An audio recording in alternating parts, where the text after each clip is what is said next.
Hi friends, मैं संदीप कुमार आपका स्वागत करता हूं आपके अपने यूट्यूब चैनल रिदम क्लासेस में। हम लोग पॉलीगन का 2 पार्ट हम लोग पढ़ चुके हैं अभी तक में। आज जो है पॉलीगन का तीसरा पार्ट है। यदि आप लोग ने वो दोनों पार्ट को नहीं देखा है तो शुरुआत में फर्स्ट पार्ट और पॉलीगन का और सेकंड पार्ट जरूर देखें, तब जाकर अच्छा आपको समझ में भी आएगा। और ये आज जो है हम लोग जो आज पढ़ने जा रहे हैं वो आप पॉलीगन का थर्ड पार्ट है। ठीक है, पिछले हम लोग क्लास में पार्ट 2 में हमने देखा होगा कि एक षष्ठभुज में कितने विकर्ण होते हैं, और इसी का टाइप का हम लोग कंटिन्यू चल रहे हैं कि एक डेकागन में कितने विकर्ण होते हैं। डेकागन का मतलब क्या होता है? 10 भुजा वाला, 10 भुजा, 10 डेकागन मतलब 10। ठीक है, तो विकर्ण की संख्या बराबर आप लोगों को सूत्र बताए थे, विकर्णों की संख्या बराबर n into n minus 3/2। n का मतलब बहुभुज की भुजा है ना, तो n कितना 10। n में से मतलब 10 में से 3 हटाएगा, डायरेक्ट लिख सकते हैं 7/2, तो 2 से काट दीजिए यहाँ पे, तो 7 बचे क्या हो गया 35। तो डेकागन में कितने विकर्ण होंगे? तो 35 आपका विकर्ण होंगे। ठीक है, ये आपका क्वेश्चन हुआ। इसी में एक तरीका से और क्या पूछेगा आपको कि अब आपको दे देगा कि आप यहाँ पर विकर्ण पूछ रहा था। अब दूसरे में एक तरीका से क्वेश्चन क्या रहता है कि विकर्णों की संख्या दिया जाएगा और बहुभुज की भुजाओं की संख्या पूछेगा। ठीक है, जैसे इस तरह से क्वेश्चन है,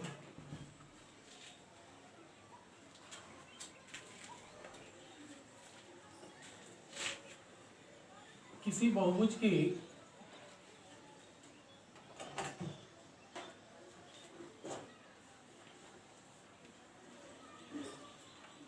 विकर्णों की संख्या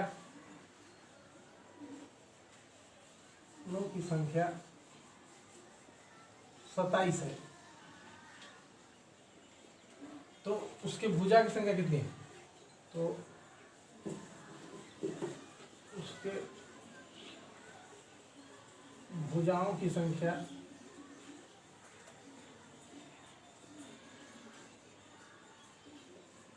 कितनी है? इस तरह से आपका क्वेश्चन पूछेगा।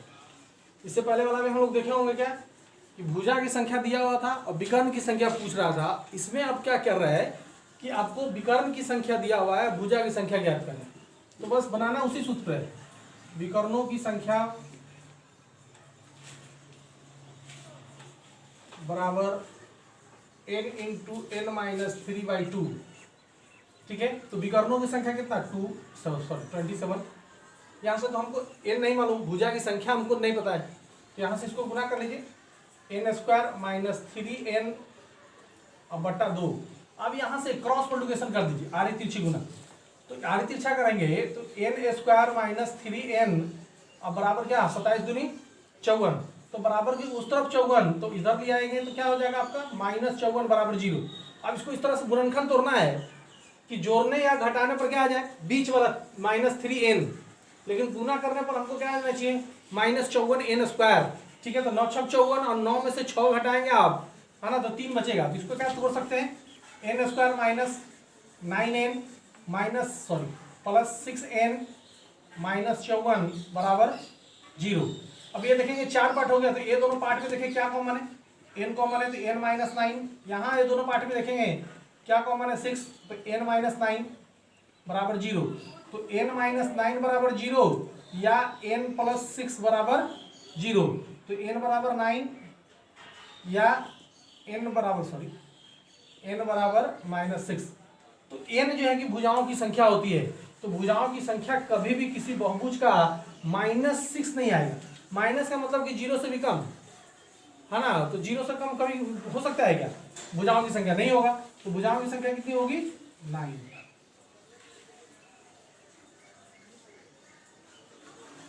भुजाओं की संख्या 9, ये आंसर। ये 9 भुजा वाला जो है कि बहुभुज था, जिनके विकर्णों की संख्या कितना होंगे 27 होंगे।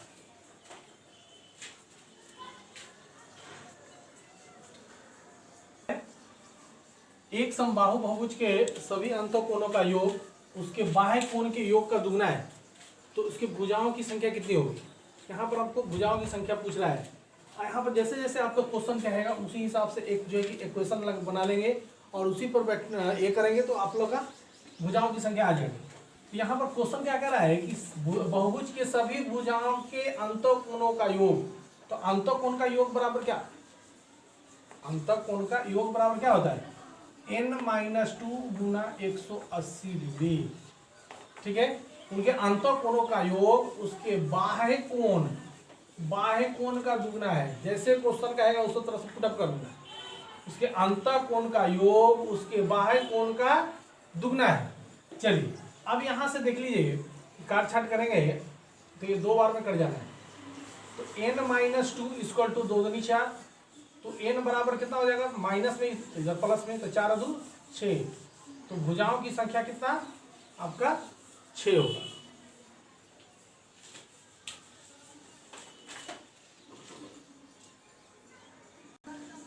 चलिए 4th नंबर क्वेश्चन है आपका, एक पंचभुज के कोणों का अनुपात 1:2:3:5:9 के अनुपात में है ना। तो इसके सबसे छोटे कोण का मान कितना होगा, सबसे छोटे कोण का मान कितना होगा ये पूछ रहा है। तो हम लोग जानते हैं इस सब को जोड़ देंगे, इस सब पंचभुज के कोणों का अनुपात दिया हुआ है, सबको जोड़ेंगे तो इसका योग निकल जाएगा। तो सबको जोड़ेंगे तो कितना, 2 1 3 और 3 6 और 6 और 5 11, 11 9 20। तो 20 पार्ट इनके सभी पंचभुज के कोणों का योग कितना है, 20 अनुपात। ठीक है, तो अंतःकोणों का सूत्र जानते होंगे आप लोग, क्या होता है, n-2 गुना 180। ठीक है, तो इसके सबको इसका जो योग है अंतःकोणों का योग, तो अंतःकोणों का योग कितना, 20 पार्ट। सबको अनुपात को जोड़ दीजिए, कोण जो है कि का दिया हुआ है ये अनुपात में दिया हुआ है, तो सभी को जोड़ देंगे तो ये 5 अनुपात है। देखिए 1 2 3 4 5, पांचों कोणों का अनुपात दिया हुआ है, तो सबको जोड़ देंगे तो पूरे पांचों कोणों का जो है कि आपका कोण का अनुपात निकलेगा। तो कितना, 20 पार्ट। ठीक है, तो एन हमको पता है कि कितना, पांचभुज है तो 5 भुजा वाला, तो एन के जगह पर कितना रखेंगे हम लोग, 5। 5 में से 2 घटाएंगे तो 3 गुना 180 बराबर 20 पार्ट। तो इसको काट लेंगे 9 बार में। ठीक है, तो P बराबर क्या हो गया, 9 27 27 डिग्री। ठीक है, तो सबसे जो छोटा जो है एक अनुपात, तो एक पार्ट बराबर कितना, 27। तो एक अनुपात में सबसे छोटा, सबसे छोटे कोण या छोटा कोण, सबसे छोटा कोण है एक पार्ट, एक अनुपात कहिए, एक पार्ट कहिए। तो एक पार्ट का मान कितना निकला, 27 डिग्री। यही आंसर। यदि आपको बोल देता है कि सबसे बड़ा कौन, तो सबसे बड़ा में क्या करते, सबसे बड़ा कितना था, 9 पार्ट, तो 9 गुना 27, इसको गुना कर लेंगे, है ना। 983 का 3 हासिल का कितना, 6 9 दूनी 18, 18 6 243, इतना डिग्री। ठीक है, यदि बोल देता है कि दूसरा सबसे बड़ी, तो दूसरा सबसे बड़ी 5 पार्ट, इस तरह से आपको पूछ सकता था। तो सबसे छोटा यहां पर पूछा है आपका, तो 27 डिग्री आंसर।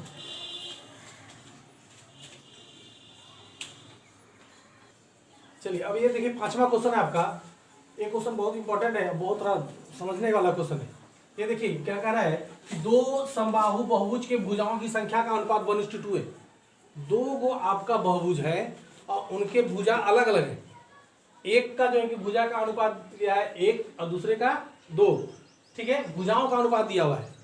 ठीक है, तो या दूसरा आगे क्या कर रहा था, इसके अंतःकोणों के माप, इनके अंतःकोणों के जो है कि माप जो है का अनुपात है 2:3 के अनुपात में है। तो बहुभुजों की संख्या कितनी है, ये आपको बहुभुजों की भुजाओं की जो संख्या जो दिया हुआ वो अनुपात में दिया है कि 1:2 है। ठीक है, ये आपका संख्या नहीं है। ये पहला जो है आपका कि एक बहुभुज वाला, एक भुजा वाला तो बहुभुज होता नहीं, है ना। और दूसरा जो है आपका कितना है, 2। यहाँ पर अनुपात दिया है, कहने का मतलब कि ये 4 होगा तो ये 8 हो जाएगा। पहला यदि बहुभुज की संख्या है ना 4 होगा तो दूसरा क्या होगा, 8, है ना। ये अनुपात में इसको छोटा करके अनुपात में आपको बदलना है, दिया हुआ है। तो यहाँ पर मान लेंगे कि माना कि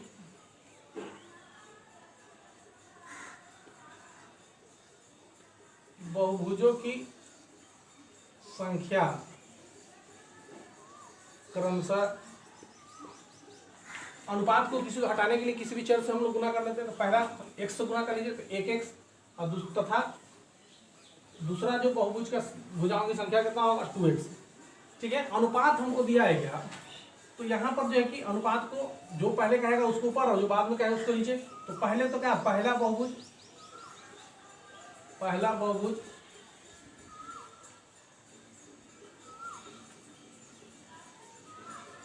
के अंतःकोण बटा दूसरा बहुभुज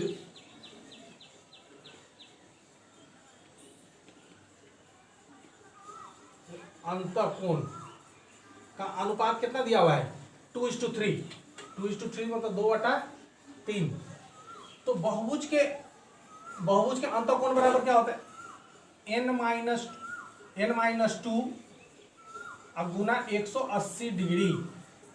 तो n के जगह आप क्या पहले वाला का क्या रखेंगे, कितना भुजा है, n मतलब भुजाओं की संख्या है, तो कितना रखेंगे x। तो यहां पर आप x रखें। ठीक है, कितना हो जाएगा आपका x अब बटा n। तो n के जगह पर वही x, फिर बटा में हम देंगे तो क्या हो जाएगा दूसरा बहुभुजों की भुजाओं के अंतःकोण, दूसरा बहुभुज के अंतःकोण कितना। तो उसी तरह से n-2, तो n के जगह पर क्या रखेंगे 2x -2 गुना 180 अब बटा में n। तो n कितना हो जाएगा आपका 2x। ठीक है, ये देखिए 4 का रिस्पेक्ट में आ गया तो नीचे वाला ऊपर, ऊपर वाला नीचे, इस मतलब कि इसको हम गुना में ऐसे लिख सकते हैं 2x ऊपर चल जाएगा अब बटा में a आ जाएगा 2x -2 गुना 180। इसको हम ऐसे भी लिख सकते हैं, आप लोगों को समझाने के लिए हम नीचे थोड़ा सा कर लिए थे, बराबर कितना 2/3। यहाँ से देखें 180 से 180 कट गया। ठीक है, अब यहाँ से आप देखें x से आपका x कट रहा है। ठीक है, 2 से 2 कट गया, ऊपर से ऊपर भी काट सकते हैं हम लोग, है ना। अब देखें अब कुछ कट नहीं रहा है, तो ऊपर से क्या बच रहा है आपका x -2 बट्टा में नीचे में आपका क्या बच रहा है 2x -2 बराबर 1/3। ठीक है, अब यहाँ से क्या करेंगे क्रॉस मल्टीप्लिकेशन गुना करो, तो यहाँ से गुना करेंगे तो 3x -6 बराबर इधर से गुना करेंगे कितना होगा 2x -2। किसी भी संख्या को हम 1 से गुना करेंगे तो वही आना है, और इसको 3 से हमने गुना कर दिया तो 3x -6। अब क्या कीजिएगा कि x वाले को एक तरफ रख लीजिए, है ना, और अंक वाले को एक तरफ कर लीजिए। तो 3x है, तो ये जो है कि आपका 2x, तो बराबर किस तरफ आएगा -2x। तो 3x में से 2x घटाएगा तो x। अब ये माइनस जो है कि आपका 6 है, तो इधर आएगा +6, तो -2 और +6 बराबर 4, तो +4। तो x का जो मान जो आया वो आपका कितना आ रहा है ना, x का जो मान आ रहा है आपका 4। तो भुजाओं की पहले जो है कि बहुभुज जो है, दो बहुभुज है, तो पहला बहुभुज का भुजाओं की संख्या कितना x, तो x का मतलब 4। तो पहला जो बहुभुज है वो 4 भुजा वाला है, और दूसरा जो बहुभुज है 2x मतलब 4 दूनी 8। तो भुजाओं की संख्या क्रमशः कितना हो जाएगा, भुजाओं की संख्या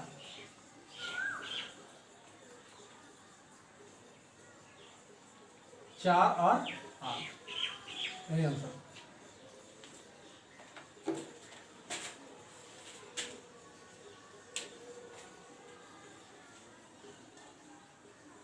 ये आपका 6 क्वेश्चन नंबर 6। क्वेश्चन नंबर 5 हम लोग पढ़े, उसी से मिला जुला क्वेश्चन है आपका 6। ठीक है, तो ये आपका क्वेश्चन देखिए क्या कर है कि दो बहुभुज की भुजाओं की संख्याओं का अनुपात जो है 5:4 है के अनुपात में है, और बहुभुज के अंतःकोणों का डिफरेंस मतलब अंतर जो है आपका 6 डिग्री है। तो भुजाओं की संख्या बताएं। ठीक है, उसी तरह से जो हम लोग 5वां में किए थे, तो मान लेंगे कि माना कि बहुभुजों की भुजाओं की संख्या क्रमशः अनुपात को हटाने के लिए किसी भी चर से क्या करते हैं हम लोग गुना करते हैं। तो पहला 5x और दूसरा का कितना हो जाएगा 4x है। ठीक है, अब यहाँ पर क्या है, क्या बहुभुज के अंतःकोणों का जो डिफरेंस है 6 डिग्री, मतलब 5x जो भुजा वाला जो बहुभुज है और 4x जो वाला जो बहुभुज है, दोनों के जो है कि भुजाओं का अनुपात जो है ना, दोनों के बहुभुजों के भुजाओं का जो अनुपात है, कोणों का जो अनुपात है वो आपका कितना है, 6 डिग्री का है। तो अब यहाँ से आप देखें, इसका दोनों का निकालिए, दोनों का अंतर 6 आ रहा है कि नहीं आ रहा है। यहाँ से आप क्या करेंगे कि भुजाओं की संख्या बराबर क्या, n इंटू ऐसे n माइनस 2 गुना 180 बटा n। तो n के जगह आपको क्या लिखना पड़ेगा, 5x बट्टा n के जगह पर वही 5n माइनस, फिर दूसरे का जो है कि दूसरे बहुभुज के अंतर कोण निकालना है। तो कितना, दूसरा जो बहुभुज है उसका भुजाओं की संख्या कितना, 4x माइनस कितना 2 गुना 180 अब बटा 4x, n बटा में n का मतलब भुजाओं की संख्या, तो भुजाओं की संख्या कितना है 4x। दोनों का जो डिफरेंस है वो कितना है आपका 6 डिग्री का है। अब यहाँ से आप देखें क्या करेंगे, कटता है तो काटिए, नहीं कटता है तो उसको, है ना, देखिए कट रहा है, छोटा कर सकते हैं आप 36 बार में, ठीक है। इसको 4 से कट सकता है ये 45 बार में, ठीक है। अब यहाँ से करें, गुना कर लें, 36 से दोनों में गुना होगा, तो 36 पचे 180x, 36 दूनी 72, ठीक है। अब यहाँ से देखिए नीचे में बटा में x है और एलसीएम इसका निकालेंगे, तो डायरेक्ट इसको x ही कर लेते हैं, गुना करेंगे तो इधर क्रॉस मल्टीप्लिकेशन करेंगे तो 6x हो जाएगा। माइनस से ये दोनों में गुना करना है, तो 45 चौके कितना हो जाएगा आपका, minus 180x, minus minus plus, plus 2 को 90 45 से गुना करें तो 45 दूनी 90 बराबर हम क्या लिख सकते हैं 6x। एक लाइन शॉर्ट हो गया है आपका, इसका एलसीएम निकालेंगे तो बटा में x आएगा और ऊपर वाला तो इतना ही आना है, और क्रॉस मल्टीप्लिकेशन करेंगे तो नीचे जो आपका x है उसको 6 से गुना करना पड़ेगा, तो कितना हो जाएगा आपका 6x हो जाएगा, ठीक है। तो यहाँ पर देख रहे हैं कि प्लस माइनस कट गया, 180x प्लस में और यहाँ पर 180x आपका माइनस में कट गया। यहाँ से आप देखिए ये माइनस में ये प्लस, तो माइनस प्लस क्या होता है माइनस, 90 में से 72 आप घटाएं तो 18 बचेगा, तो 18 बराबर कितना होगा 6x। तो इसको काट लें तो x बराबर कितना 3। तो हमको पूछ रहा था कि आप भुजाओं की संख्या बताएं, तो पहला वाला जो है कि पहला बहुभुज की भुजा कितना है आपका 5x, पहला बहुभुज भुजा कितना आपका 5x, तो x के जगह पर यहां पर मान रखिए 5 कितना हो गया 15। दूसरा बहुभुज के कितना 4x, तो 4 गुना 3 ये आपका 12, ये आपका आंसर 15 और 12। पहला जो बहुभुज है 15 भुजा वाला है और दूसरा जो बहुभुज है वो 12 भुजा वाला है बहुभुज है, ठीक है। और दोनों का अंतःकोणों का योग अंतःकोणों के है ना डिफरेंस जो है कि अंतर कितना है 6 डिग्री का है। ये मेरा क्वेश्चन कर रहा था, ये आपका आंसर आ गया, ठीक है। ये आपका पॉलीगन्स का आपका तीसरा जो पार्ट है वो आपका खत्म होने जा रहा है, आज हो गया। इससे पहले जो है कि हम लोग 2 पार्ट हम लोग से पहले भी हम पढ़ चुके थे, वो तीसरा पार्ट पढ़ने के पहले आप पहला दूसरा पार्ट जरूर पढ़ें, पॉलीगन पार्ट 1, पॉलीगन पार्ट 2 और तब जाकर पॉलीगन पार्ट 3। कोई आप नए हैं नए जो है कि सब्सक्राइबर है तो पहला जो है कि पहला वीडियो दूसरा वीडियो देखना ना भूलें। जब तक वो पहले दूसरा वीडियो को हम लोग नहीं देखेंगे तो ये तीसरा जो कि वीडियो का कंसेप्ट आप लोग को समझ में नहीं आएगा, ठीक है। ये हम चाहेंगे कि आप लोग दोनों को वीडियो को देखने के बाद ही तीसरा वीडियो देखें, पहला वीडियो देखें दूसरा उसके बाद तीसरा, ठीक है। यदि आप लोग जो है कि नए हैं तो सब्सक्राइब और बेल आइकन की घंटी बजाना न भूलें। Thank you.